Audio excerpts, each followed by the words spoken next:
sweetest song to me.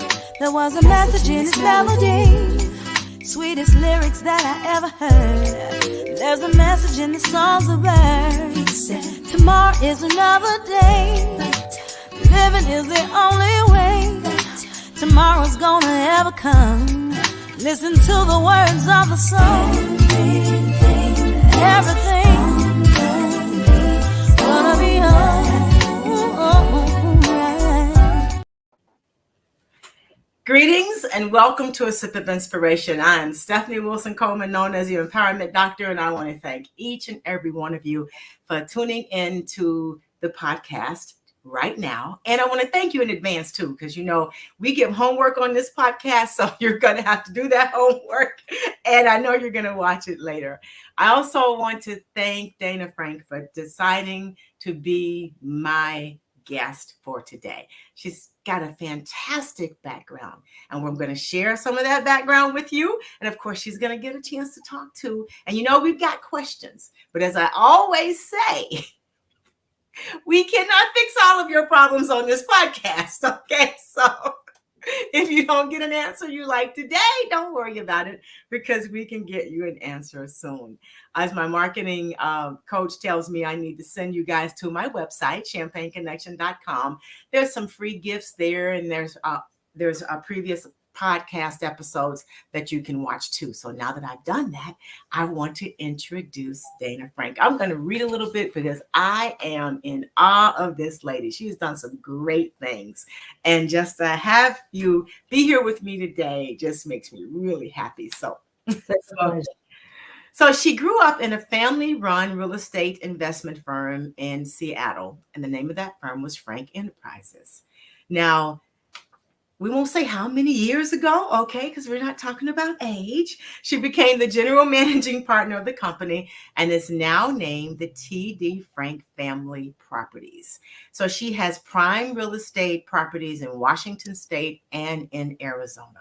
She's been honored with her properties by being featured as the Seattle Times Home of the Week and recognized for her work to assist low-income families in finding housing.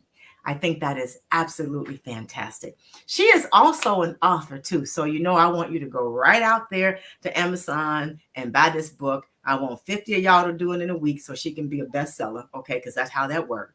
So she's the author of Get Up and Get On It, a Black entrepreneur's lesson on creating legacy and wealth. So thank you for joining us today. I really do appreciate this. And I am so excited to have you here. Dr. Stephanie, this is such a treat. Thank you. So she's just so nice. Yes. So I have a lot of questions. Okay. And as I always say, we can't solve all your problems today, but we're going to give it the best shot we can. Okay. So if you guys want to reach out to her, and I want you to go to Amazon and get that book though first. I can't emphasize that. No doubt. Because people who look like us need to sell our books too. And she has a wonderful book out there. So go get it, read it, and let me know how you liked it. And also let her know how you like it too, because we need people to talk about our books and say nice things about them too. That's how that works. So how did you, when you first got started in this family-run business, how did you feel about it? And what did you think you wanted to do? And have you been able to accomplish everything that you set out to accomplish? So, Dr. Stephanie, I was really born into this business. My father left Detroit in 1950 when he was 18 years old. It was, 1950, Black man in Detroit. I mean, his options were limited. My grandfather suggested that he get one of those good jobs at Chrysler or Ford. And my father looked at his friends going on the assembly line at 2, 3, 4 in the morning, coming home at the end of 2 weeks with barely enough of a paycheck to put a decent meal on the table. So Daddy left Detroit. He was a budding drummer, and he left Detroit, I call it, with his dreams and his drums in his van. He got to the Pacific Northwest, and, we've got a beautiful landscape here. We're surrounded by Mount Rainier and the Olympics and Puget Sound and Lake Washington. And he just said they aren't building any more water. So he got busy. He started doing odd jobs, enrolled in the University of Washington. And at night, he lied about his age and started playing in jazz clubs. It was a really vibrant jazz scene back in the 50s in Seattle. And so one night on a break at the bandstand, Daddy met a regular, and the man said he had a home for sale. So Daddy struck a deal and bought the house on contract by, painting the man's house and teaching the man's son how to play drums and, whatever it took. And in order to make the $48 monthly payment, this was long before Airbnb was even thought of, he subdivided the rooms and rented them out to his fellow students at the university. So a few years later, he was playing once again in the bandstand. It was for a beauty contest. My mother was in a contest called Miss Bronze. She eliminated the competition. She and my father got together, and I call these individuals fire starters. And those are people that just know they can change the trajectory of their future despite their circumstance dictated. And so my parents bought property every year for 19 years without any bank funding because of redlining. So I always say my childhood was different than most, or I grew up putting pickets on banks and doing whatever it took to amplify the injustice. And so it really has been my only job and my only life's work. And so the next phase happened after my parents divorced after 32 years of marriage. I'm the youngest of 3 kids, and my eldest sister had moved to Germany. My middle sister had decided that she wanted to take a different path. And so knowing how hard it was for my parents to achieve what they had achieved, I partnered with my mother. I was just like, there's no way that I'm going to allow them to destroy it, because I knew how hard it was to come by. So my mother and I have had the most seamless, beautiful partnership for the past 40 years. And now it's the next generation. My son is taking over the business along with my 23-year-old daughter. My son's 30. And so, it's just that old adage of, you plant a seed, even though you might not enjoy the fruit, your children and their children will. So when I look at my kids now taking over what their grandparents started 70 years ago, it's just such a blessing. That is fantastic. And I tell them, I said, thank you, because a lot of times kids don't want to take over in their parents' footsteps. Yes. That's good. Yeah. So what are 5 things you learned growing up in your family business? The most important lessons, and my parents, my mom, bless her, she's still 92, and that's the name of my book, Get Up and Get On It, because that's the first thing. You got to get up and get on it. My father was like, if it was summer and we were out of school, if it was 10 o'clock, actually, if it was 8 o'clock in the morning, he'd say, time to get up and get on it. Half the day is gone. I mean, he really believed in, utilizing those hours. And another thing is cash erodes, equity grows. Just the importance of, few people want to work today like few will, so that you can live tomorrow like few can. And my father was just a huge believer in investing that, cash does. I mean, it's just like, that's the superpower it has. It just erodes. Another thing, I don't know if I could say this on air, but Daddy would always say, just because it's on your ass doesn't make it an asset. That I think we were all told that. That always makes me laugh, because it's true. I mean, you get these new clothes and fancy jewels and fancy cars, and it all depreciates. So those were really early money lessons. I also realized that it's important to give back. You cannot receive with a clenched fist. And I just believe that I receive back tenfold what I give. For the past 25 years, I've hosted an annual holiday party for foster kids. And, bringing my friends together, we're going to have a holiday party anyhow. Why don't we come together and lighten someone else's spirits for the holidays? Bring a gift, we'll pass it along. And, the people that I have met through my charitable organizations and work have become mentors, have become business partners, have become great friends.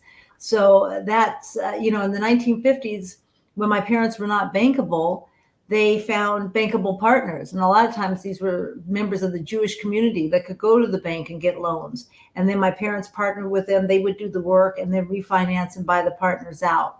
So that's another huge thing, is finding mentors and expanding your network. And I say the last thing is really knowing how to leverage, leveraging those relationships, leveraging the banks. I know in the African-American community, there's been a lot of issues with funding, and redlining does still exist. And, just having people not be afraid to call your banker and say, hey, I'm taking you out to lunch. tell me why you can't give me this loan.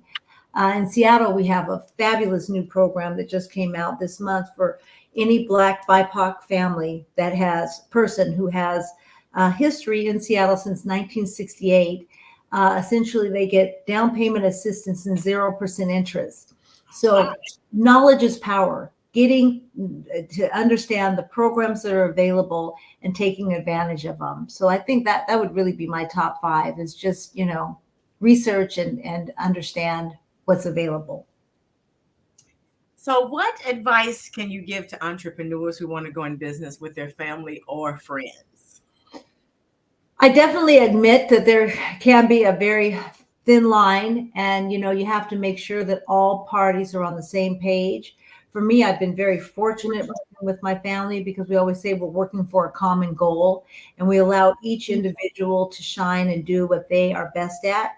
My mom is amazing at design. I mean, she can walk into a place and say, I want this paint color, I want the floors this color, this is the sink. I mean, she's amazing at design. That's her forte. I'm a people person.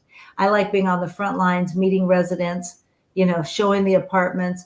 My son, he has the whole political scene down. He understands what laws impact us. He does a lot of the negotiations in terms of financing and all. And my daughter, who's recently graduated, she's doing more of the bookkeeping and the marketing. She's excellent, has excellent skills because that's a generational thing. So I think that that's the important thing is to, allow people to really do what they're passionate about and spell out early on what a partnership is going to look like. We've always had written partnership agreements. Okay. And the same with friends. I think that, it's just super important that it's all defined. You always start with the end in mind. Mm-hmm. How is this, what's the exit plan going to look like?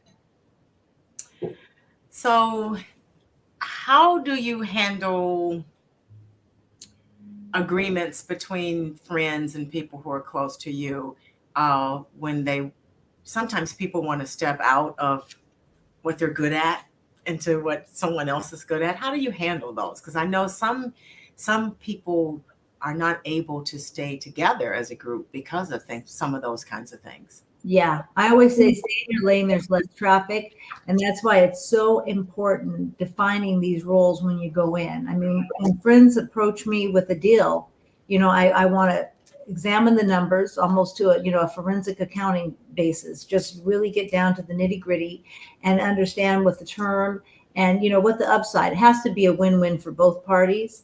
Mm-hmm. And, just holding each other accountable. If I'm going to put money down and you're going to do the management, I want full accessibility to the books and to what's happening. And I am a hands-on person. I mean, I'm not one that's a silent investor. That's why most of my property is within a 10-minute drive where I can physically be present and see it. Yeah, that makes sense because it's really hard to keep up with something that would be located in Florida. Right. And I always say, running property for me is like raising my children. I wouldn't have someone else raise them and expect a good outcome. I'm hands-on and I'm, there,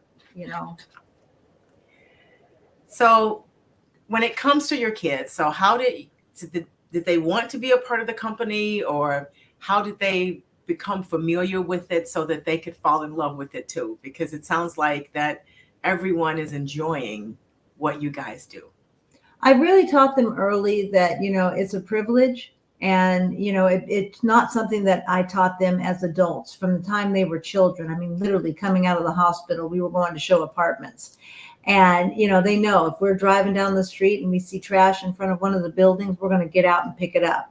If it's the first of the month and we need to turn an apartment and we're short on staff, we're going to go in and clean them. And so it's just been a 24/7, 7-day-a-week family business. And I've told them always, this is how we eat. And so I'm like, if you don't want to, work for someone else and you want to work for yourself, this is what it takes. And I've given them those options. My son, when he graduated from the University of Washington, said, I want out. He moved to Chicago for 3 years. It broke my heart, but he needed to go out there and have that experience so he could appreciate what we have at home. And when he came back, I mean, we've been really fortunate and just continued as I had always hoped and envisioned.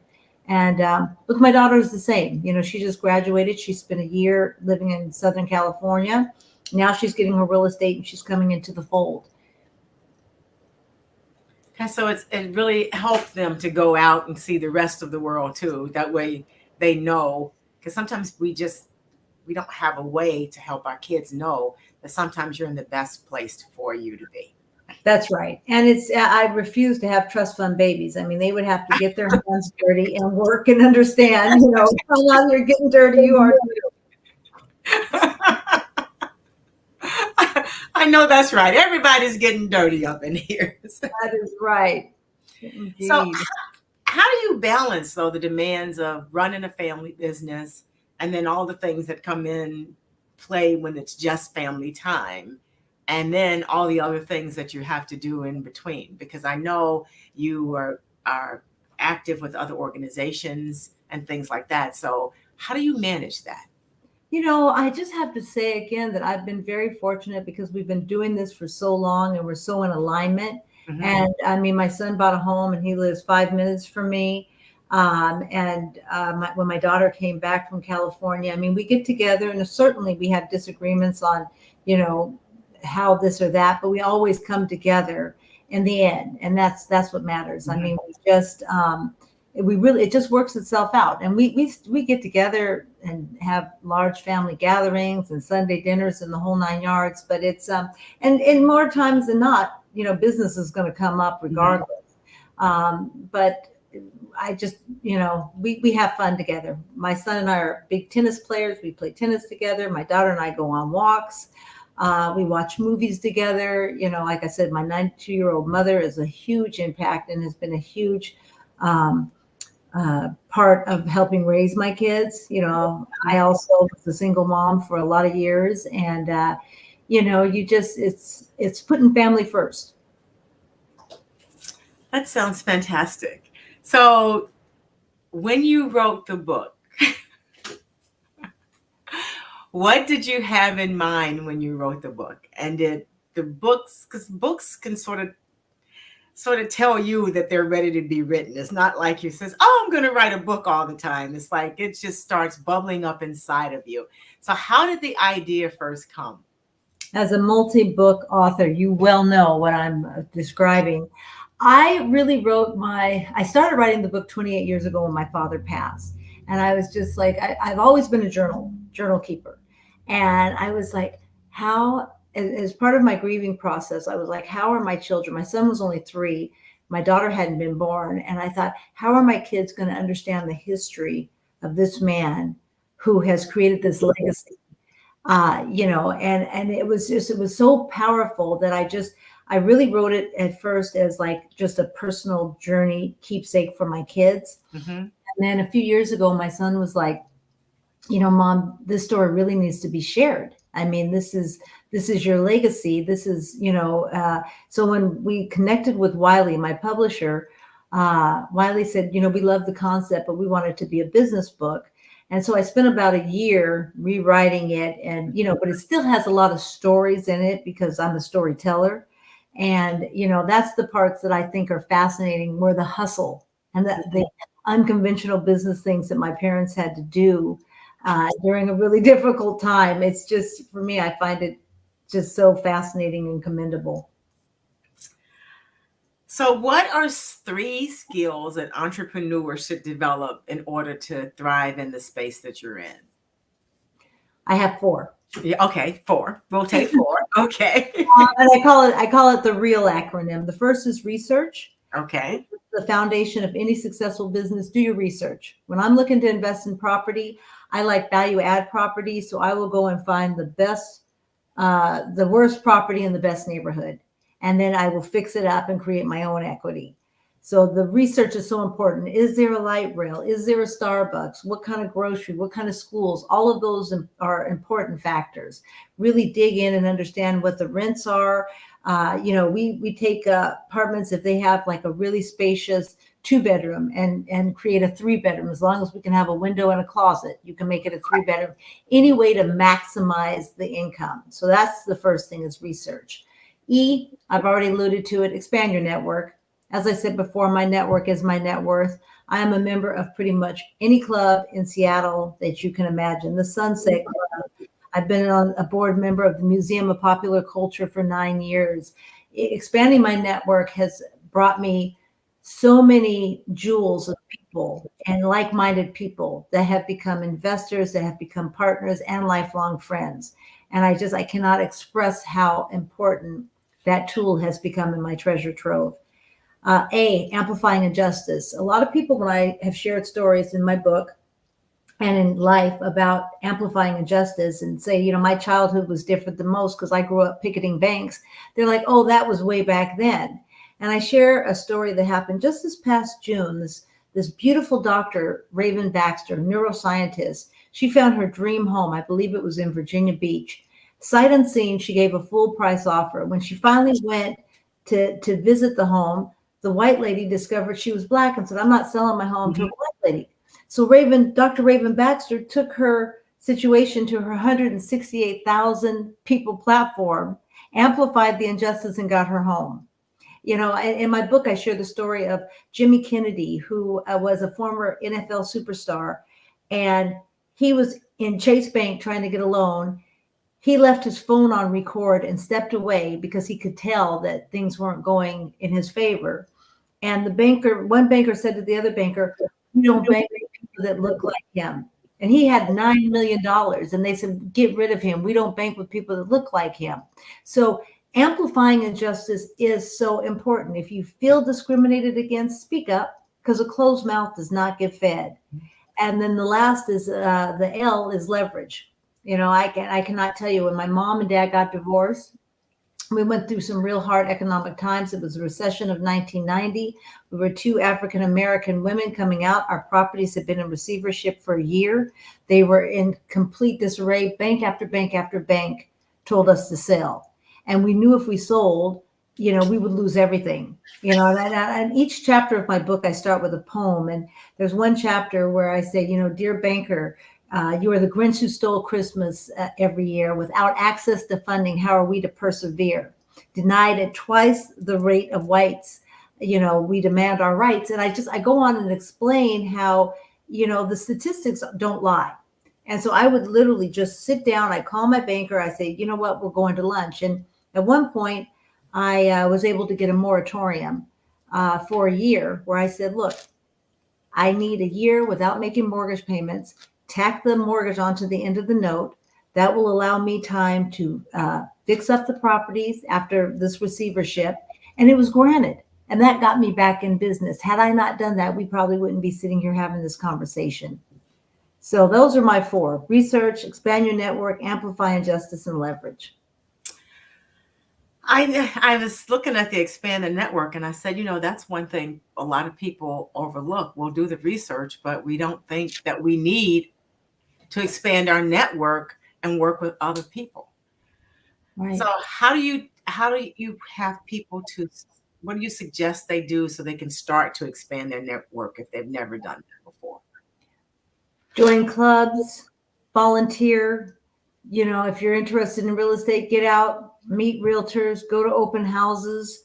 There are so many organizations, and so every community has some philanthropic way that you can get involved. I don't care if it's reading to kids after school. You will find like-minded people that are concerned about community. And, it's huge. I mean, expanding my network allowed me to connect with Damon John and get him to write the intro to my book. Expanding my network has me sitting here talking to you right now. It has had me, meeting amazing people. In my book, I have several people that I've interviewed who are my mentors. One is the founder of J.G. Wentworth. Another one has the largest senior housing facilities. Another is a dear friend of mine who was born in abject poverty in Canada. And now she is one of the most successful female real estate investors in the Pacific Northwest. And it's just, you sit down and buy somebody a cup of coffee, and it's amazing how your world just expands. That's true. That's true. I remember in graduate school, we had a test where we would go into a coffee shop and just offer to buy somebody some coffee. And, I said, this can't possibly work, right? And man, did it work. It was just wonderful. And the things you begin to talk about and the information you learn, and then the friendships even that you develop that you didn't think about. So you're right. That is a fantastic way. Yeah. Oh, that's good. So where do you envision the future of real estate, and how do younger people start to get involved? Our family philosophy, the thing my father always taught us was that people are always going to need a place to live. Mm-hmm. And, there are, that's just a fact. And I mean, our happiest day in our business is when one of our long-term residents comes and says, hey, we're buying a home, we're here offering a service. And then, when they can go and take that and buy their own home, it's a beautiful thing. Populations continue to expand. Real estate has never disappointed me. I mean, it's a great way to, you get the appreciation, the values go up, you get the depreciation. And that's why I said, if you can't save money on, your job or what you're doing now, find partners that you might be able to get in there and buy one with, and it really does work. And then once you create that equity, refinance, rinse and repeat. Go on to the next deal and get creative. I mean, my mother in the 70s, my mom had this Cadillac, and I mean, she said it had the early edition of GPS. She would come outside and that car would take her wherever she wanted to go. And one day she came outside, the car was gone, and she came in screaming to my father, my car is missing. And Daddy had traded the car for a view house, and you just never know what someone's needs or wants are. The guy thought he made a great deal because the car could move, but the house couldn't. And it's just by talking to people and learning what their need and what their want is. I mean, that's a crazy story, but you never know what marketing tools that people might be willing to talk to you about. So are there strategies that you constantly use that work for you? And have you used any strategies that you would recommend people don't do? Yeah. First of all, I think a lot of times people just don't understand the laws that are pertinent in their city. I mean, if you live in a city that has rent control, if you live in a city that has, know what your market can bear. And I think a lot of times people will come in and just assume that they can get X amount. I use a system called Rental Meter, and that tells me what properties are renting for within a 1.5 mile radius. And, so just be realistic, I think, with the numbers and, have realistic expectations. But if you're steady, it's a long-term haul. I mean, I don't tell people jump in real estate. I mean, like I said, we've been running this business when my parents started it 70 years ago. So it's you get in it for the long haul. And that's why I talk about generational wealth, because it's building and it's continuing to build. So with your business and where you're located, do you advise people to sort of stay in the places they know? So I'm thinking of a couple of friends I had that tend to now want to move to different places. And I say, but do you know the market as well? It's so important to know your market. I mean, that's just vital. That's why, that key when I say research, I mean, really know it. I've owned property. I've owned multifamily buildings in Arizona. My husband lives in Nashville, and I'm in a commuter long distance marriage. And Nashville is a whole different market than the Pacific Northwest, and I've been commuting now for 8 years. And just really, when I go there and I dig in and try to understand the market, like I say, it's not my wheelhouse. I don't know it like I know Seattle. Okay, and that does make sense. So for those of you all who are watching who think you can do it everywhere, you need to have someone in place that knows the market. You've got to know the market. Got to have eyes on. Got to have eyes on. Yeah. And that's true about anything that we do. We've got to know the market. So not just in real estate, but we've got to know the market. Exactly. So how do you envision the future of real estate investing? I think real estate investing is here to stay. It's like I said, people are always going to need a place to live.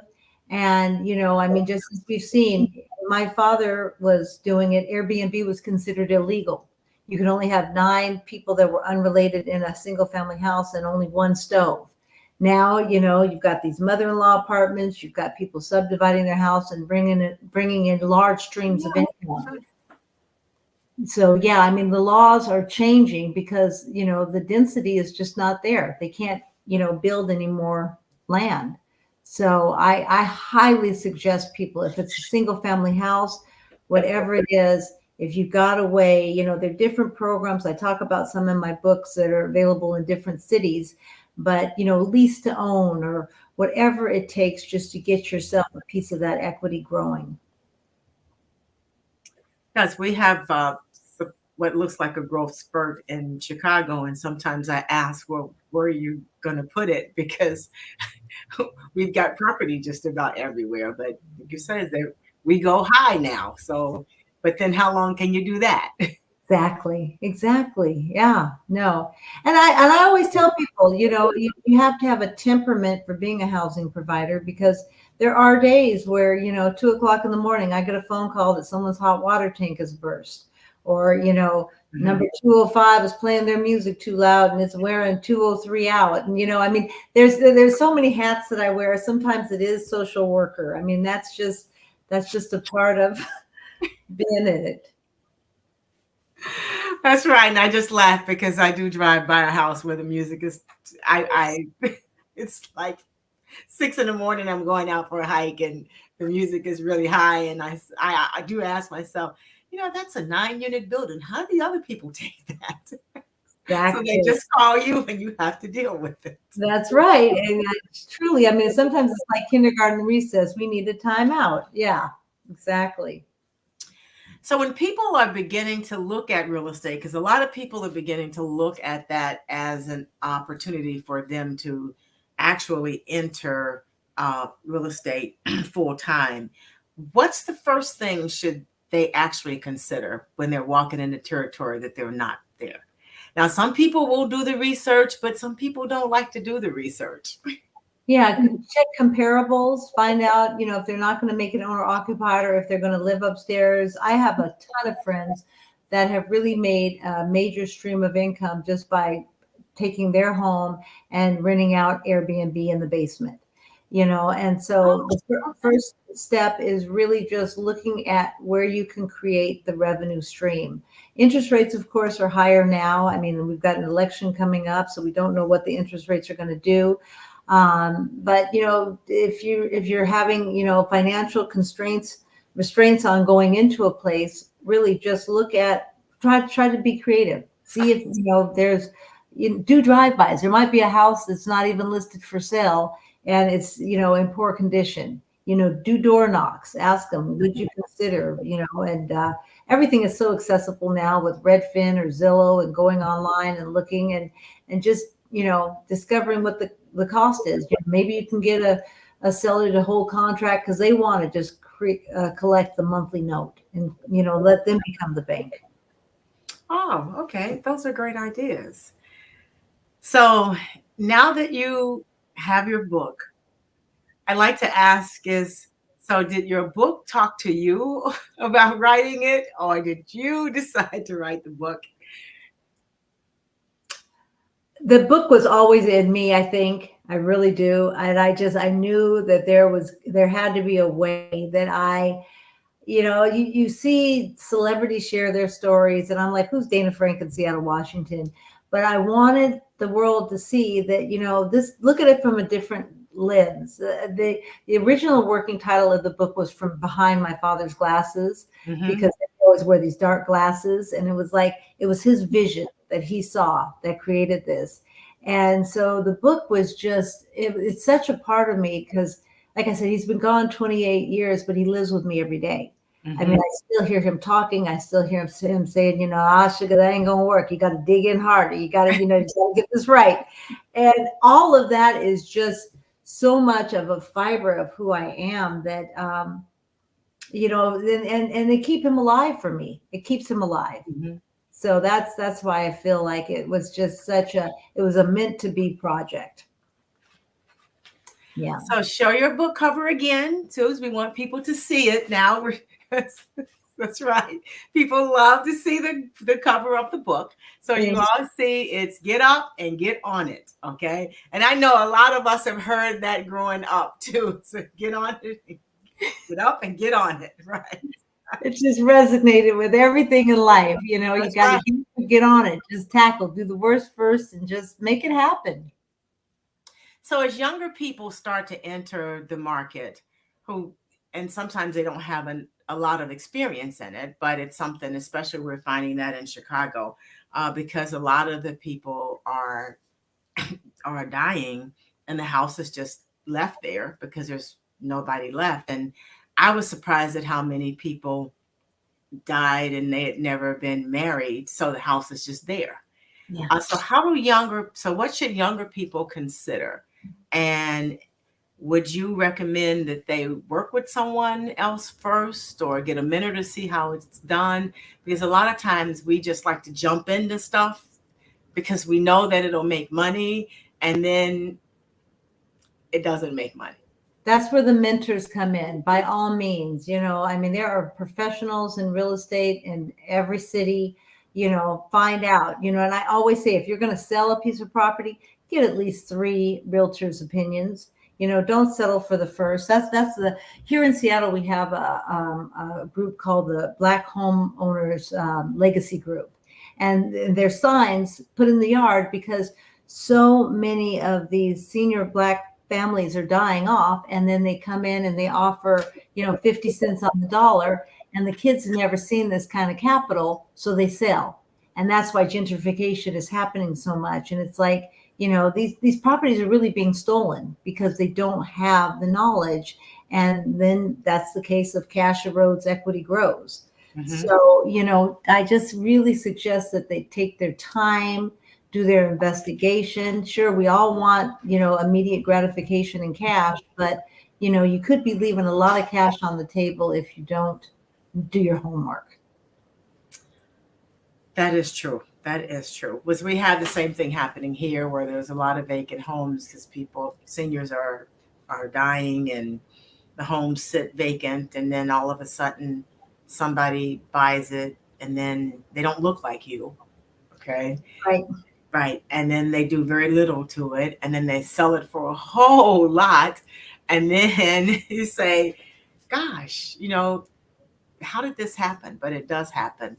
And it happens more than people know, especially in big cities. So It's so true. I mean, here in Seattle, where I live, it's the Central District, and when I was in the 80s, it was 75% Black. Now it's like 5% Black. And I mean, because my father had worked so hard and made it, I mean, he was like the godfather of the Central District. People would come every day to our home to seek his knowledge and to get these tools and to learn. Mhm. And I think that's so important that you seek out these organizations that are helping you maintain your ownership and get in the programs and get in the game. So what do you do for fun? Oh my gosh, Dr. Stephanie, I have fun. I mean, that is my middle name. As I said, my husband lives in Nashville, so I'm in a commuter marriage. So we travel a ton, spend a lot of time on airplanes. His work keeps him on the road a lot. So like last week, I was in Asheville, North Carolina. We go, you know, wherever, you know, he might have a conference or something, I'll meet him up. So I love traveling. I'm an avid tennis player. Another case, I teach tennis to kids, you know, for fun, and I play competitively just because I enjoy it. Huge reader. I can't wait to get off here and order your 3 books. I love my movie time and movies and shows. I'm a huge fan, and spending family time. I'm really blessed. Like I said, my mom is 92. She's my best friend. And we spent a ton of time together. And, you know, a couple of weeks ago, my aunt turned 80. We all flew over to Walla Walla and spent time in wine country with her. And, you know, it's just, Okay. yeah. So we get around. So see, for those of you listening, it is not all work. There's plenty of play too. So. I have to. I genuinely wake up every day, as cliche as it sounds, and I have to check the box. What do I have to love? What do I have to do? And what do I have to look forward to? And I promise you, I'm going to find something to look forward to every day. Okay, I love that. What do you have to love? What do you have to do? And what do you have to look forward to? God, I love that. That's so cool. so, so when you got started, you had the foundation of your father and your mother there. Um, so a lot of people now are looking into real estate without any foundation. They didn't get to see how it was done. They didn't get to work side by side with someone. So, what do you recommend they do? So, and I feel like what I'm talking about, even though my focus and my family's focus has been on real estate, this is universal. My grandmother was a lifelong domestic, which just a fancy word for a maid. My grandfather was a carpenter. Out of this little bitty 2-bedroom house, during those economic hardships and segregation times, they raised a federal judge. They raised my aunt, who was the first African-American flight attendant Alaska Airlines would hire and retire. My mom's one brother is producer Quincy Jones. I mean, they raised excellence out of nothing. And it's because it was instilled in them, like you said, we've all heard to get up and get on it. Mm-hmm. It's the ability. I really hope that the listeners will understand that we all have the ability to change the narrative, despite what your birth circumstance dictated. I mean, I still drive by that little 2-bedroom house that all of my relatives came out of pretty much every day. And it's a reminder that, had they not knew that they had the capability to change the narrative, it would have been a lot different story. That is so true. And I think some of us were lucky enough to see the narrative being changed. My aunt was my uncle was a leading civil rights attorney, Supreme Court twice, and actually won in favor of African Americans. So it's when you see stuff like that, it can be done. It's just that we don't seem to be able to see that now. Even when in social media, you have to scroll through. You have to scroll through so much to see people like you who are doing things like you're doing. So I want to thank you for doing it, and I want to thank you for being involved in all of the organizations that you're in, because not only do we need to see it, but women who look like you and girls who look like you need to see that too. Thank you. I so and applaud your efforts as well, and for speaking out and sharing it, because that's the platform. We're gifted with this platform, and we have to share it. Right. So if there is one thing, one wish that you could have granted right now, what would it be? Ooh, well, I did hit USA Today bestseller, but I want to reach more platforms. I want to continue to just, help change lives. I mean, that's really fulfilling for me. Mm-hmm. And just being able to share this story, I mean, it's a gift. That's legacy. And, when I look back on my life, this will definitely be, aside from, raising my family and having the love of my family, one of my greatest achievements. So we already know your grandchildren are going to be looking at their first property as soon as they can walk, right? The first gift I got when my son told me that he was expecting was a onesie that said 4th generation housing provider. Exactly. I love that. So that's fantastic. So I want to go to play dates at grandma. She's going to make me clean. Yep.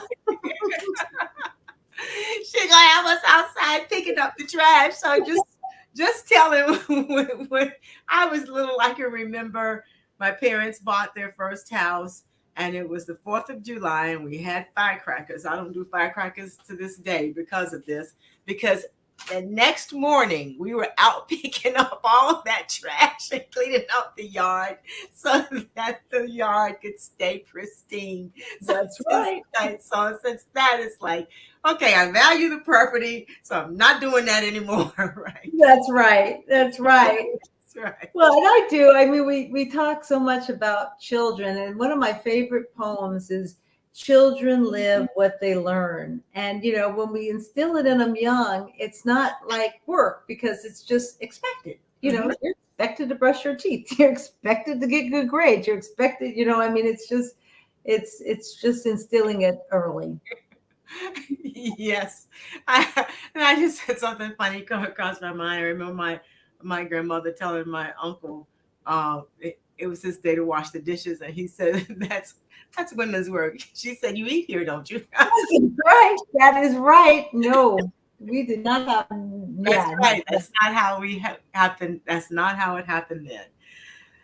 So for expanding a network, I know that that's one thing that you talked about, and it's incredibly important. And I wanted to kind of go back to that because a lot of times younger people who listen have no idea how to start to expand their network. They were raised a little differently, and a little more cautiously, I guess. So how would they start to expand their network? There are plenty of organizations. I mean, for African American kids, of course, we still have the Jack and Jills. I wasn't a member of the Jack and Jill, but have plenty of friends do. I have plenty of friends that are in Girlfriends or the Links or, different organizations. And then just look up, like here we have Treehouse for foster kids. I had my kids go and donate, time working with Treehouse, and they're a part of my holiday drive. And it's just getting involved. And this is my passion. If your passion is art, find whatever your passion is and utilize that to volunteer and to get into these doors. And that's when you start meeting like-minded people. There's so many opportunities, whatever it is. If you like animals, go volunteer at the zoo. If you like music, find your local arts, board. The numbers are the options are limitless. And for those of you listening, when you actually start to expand your network and meeting new people, you'll be surprised how much more you're going to learn too. So you're helping them, but you're also helping yourself. And it is absolutely fantastic. You will be surprised how much information other people have that you need to know. So if through your churches, or you might start your own book group, reach out to 12 friends and say, hey, each month we're going to read this book and then we're going to get together. I knew nothing. Our family was so heavily involved in real estate investing. I really didn't know about stocks. And so when I was in my early 20s, a group of 12 girlfriends, we got together and we said, you know what, we're just going to take $50 a month and invest in this stock. And, and I learned. And so, you can create your own club if there's not a public club that you want to be a part of. Oh, yeah. And that stock thing works, guys. You all should do that. That's fun. It's actually fun to do. And it does work. Exactly. Yes. You will end up with stock values you had no idea about, right? It is fun. So I want you to show us the book again, because I want everyone to rush out and get a copy of this book. I think this book is fantastic. It's Get Up and Get On It by Theresa Frank. So I want you guys to go out and buy your copy of this book. And then I want you to read the book too. Just don't put it on the shelf. I want you to read it. And I want you to tell me one thing that you learned in that book that you're going to implement in your life. And I want to ask all of you now listening to expand your network, meet new people, go out and volunteer and help, because you'd be surprised how many people actually need your help and what you bring to the table. Sometimes I think we don't realize just how valuable just camaraderie and friendship is, and it is incredibly valuable. So with that, I'm going to wrap up.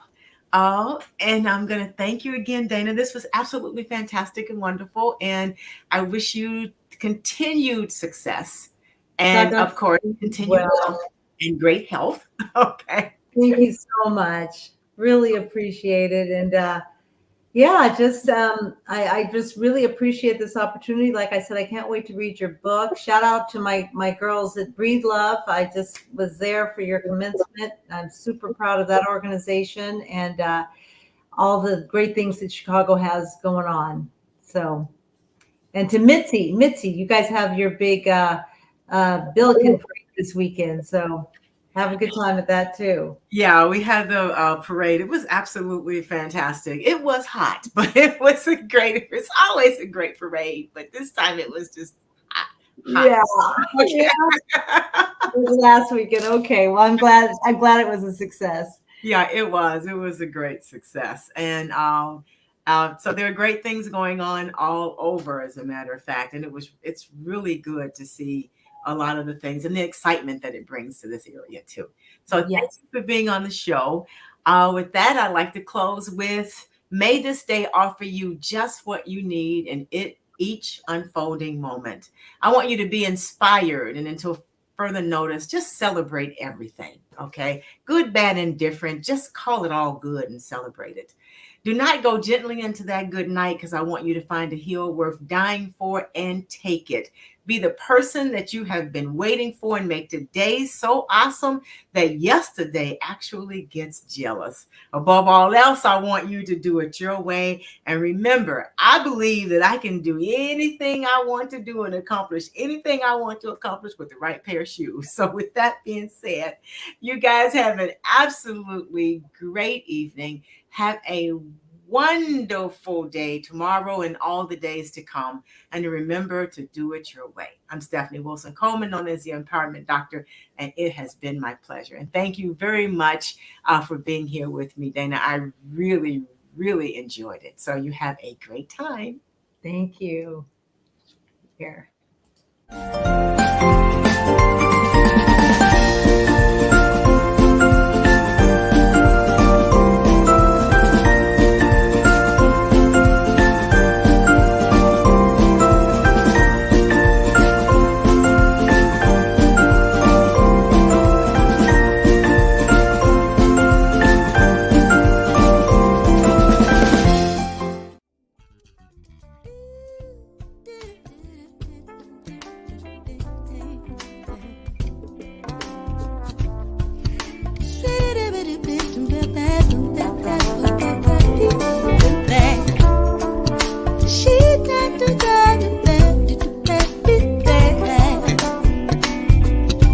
Life's too short to drink cheap champagne, so I decided to buy me